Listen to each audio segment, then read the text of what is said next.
Hi అండి. అందరూ బాగున్నారా? నాకు చిన్న పిల్లలకి తేలిగ్గా అర్థమయ్యేలా పురాణ కథలు చెప్పాలంటే, ఏం కథలు ఎంచుకోవాలి, ఎలా సింప్లిఫై చేయాలో క్లారిటీ లేదు. చాలా కథలున్నాయి. కాబట్టి గందరగోళం. పెద్ద పెద్ద పదాలు పిల్లలకు బోర్‌గా అనిపించొచ్చేమో అని ఒక ఆలోచన. మానవ విలువలున్న చిన్న కథలపై దృష్టి పెట్టాలి. కథ చెప్పిన తర్వాత దాని మోరల్‌పై దృష్టి పెట్టాలి. సో, ఇవన్నీ దృష్టిలో పెట్టుకొని చిన్న కథను తయారు చేశాను. ఇది విని మీ అభిప్రాయాన్ని చెప్పండి. ఒకసారి రామకృష్ణ పరమహంస గారి దగ్గరికి ఒక ఆవిడ వాళ్ళ బాబుని తీసుకొని వచ్చిందంట. ఆ బాబుకి బాగా బెల్లం తినే అలవాటు ఉందట. ఎంత చెప్పినా సరే మానట్లేదు.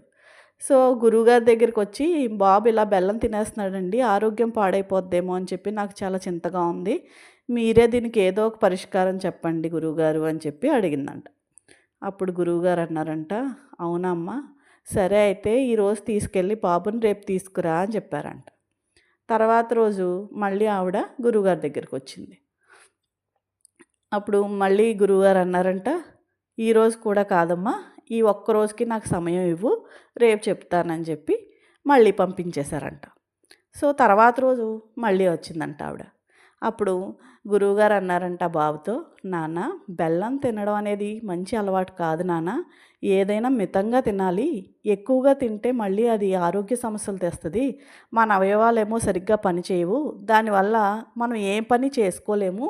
కాబట్టి అలవాటు మానేసుకో నాన్న అని చెప్పి పంపించేశారంట.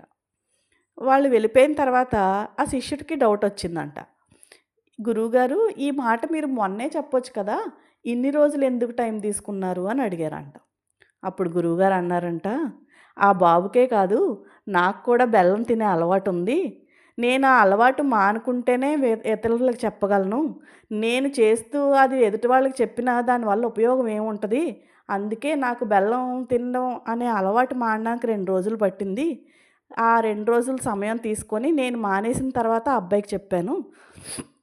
ఏదైనా సరే మనం మంచి పని చేయాలి అని చెప్పినప్పుడు, అది మనం ఆచరించి అవతల వాళ్ళకి చెప్తేనే దాని ఫలితం ఎక్కువగా ఉంటది అని చెప్పారంట. ఎలా ఉంది కదా! ఈ కథ మీద మీ అభిప్రాయాలు తప్పకుండా చెప్పండి. Thank you.